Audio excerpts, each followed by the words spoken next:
नमस्ते दोस्तों, आज हम आपके लिए सोमवार व्रत की कथा लाए हैं।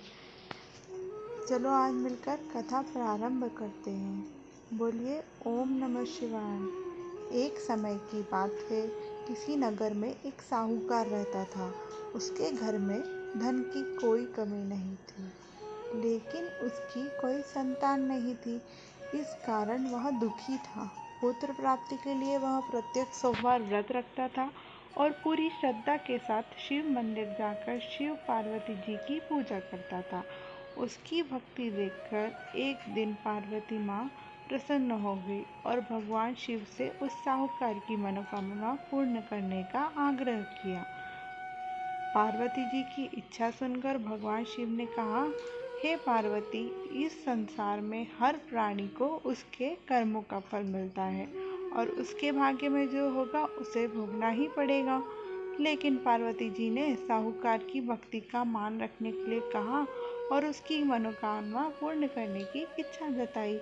माता पार्वती के आग्रह पर शिव जी ने साहूकार को पुत्र प्राप्ति का वरदान दिया, लेकिन साथ यह भी कहा कि उसके बालक की आयु केवल 12 वर्ष होगी।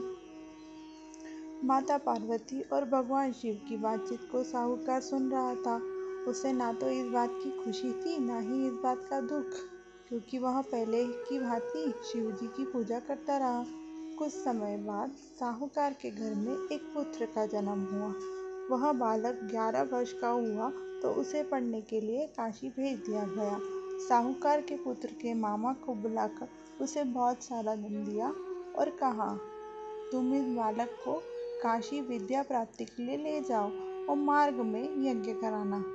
जहाँ भी यज्ञ कराओ वहाँ ब्राह्मण को भोजन कराते रहना और दक्षिणा देते जाना।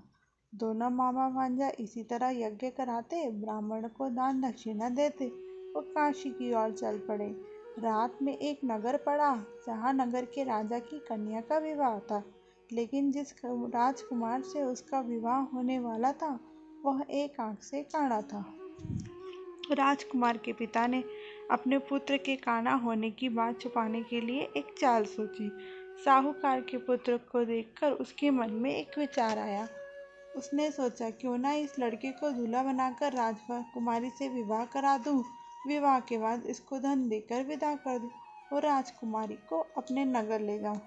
लड़के को दूल्हे के वस्त्र पहनाकर राजकुमारी से विवाह करा दिया, लेकिन साहूकार का पुत्र ईमानदार था। उसे यह बात न्याय संगत नहीं लगी।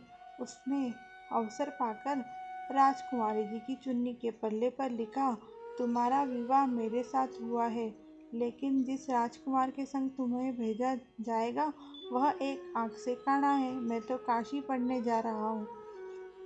जब राजकुमारी ने चुन्नी पे लिखी सारी बातें पढ़ी तो उसने अपने माता पिता को यह बात बताई। राजा ने अपनी पुत्री को विदा नहीं किया, जिससे बारात वापस चली गई। दूसरी ओर साहूकार का लड़का और उसका मामा काशी पहुंचे। वहां जाकर उन्होंने यज्ञ किया। जिस दिन लड़के की उम्र 12 साल हुई उसी दिन यज्ञ रखा गया। लड़के ने अपने मामा से कहा कि मेरी कुछ तबीयत ठीक नहीं है। मामा ने कहा, तुम अंदर जाकर सो जाओ। शिव जी के वरदान के अनुसार कुछ ही देर में उस बालक के प्राण निकल गए। मृत भांजे को देख उसके मामा के ने विलाप करना शुरू कर दिया। संयोगवश उसी समय शिव जी और माता पार्वती उधर से जा रहे थे। पार्वती जी ने भगवान से कहा, स्वामी, मुझे इसके रोने के स्वर सहन नहीं हो रहा। आप इस व्यक्ति के कष्ट को अवश्य दूर करें। जब शिवजी मृत के बालक के समीप गए तब वो बोले, उसी साहूकार का पुत्र है जिसे 12 वर्ष की आयु का वरदान दिया है। अब उसकी आयु पूरी हो चुकी है, लेकिन मातृ भाव से विभोर माता पार्वती ने कहा, हे महादेव, आप इस बालक को और आयु देने की कृपा करें, अन्यथा इसके वियोग में इसके माता पिता तड़प तड़प के मर जाएंगे। माता पार्वती के आग्रह पर भगवान शिव ने उसे लड़के को जीवित करने का वरदान दिया। शिव जी की कृपा से लड़का जीवित हो गया। शिक्षा समाप्त करने पर लड़का मामा के साथ नगर की ओर चल गया। दोनों चलते हुए उसी नगर में पहुंचे जहां उसका विवाह हुआ था।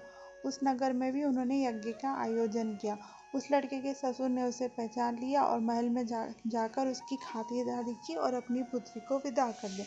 इधर साहूकार उसकी पत्नी भूखे प्यासे रहकर बेटे की प्रतीक्षा कर रहे थे। उन्होंने प्रण रखा था यदि उन्हें अपने बेटे की मृत्यु का समाचार मिला तो वही प्राण त्याग देंगे, परंतु अपने बेटे को जीवित पाकर वह बेहद प्रसन्न हुए। उसी रात उन्होंने भगवान शिव ने व्यापारी के सपने में आकर कहा, हे श्रेष्ठी, मैंने तेरे सोमवार के व्रत करने और व्रत कथा सुनने से प्रसन्न होकर तेरे पुत्र को लंबी आयु प्रदान की है।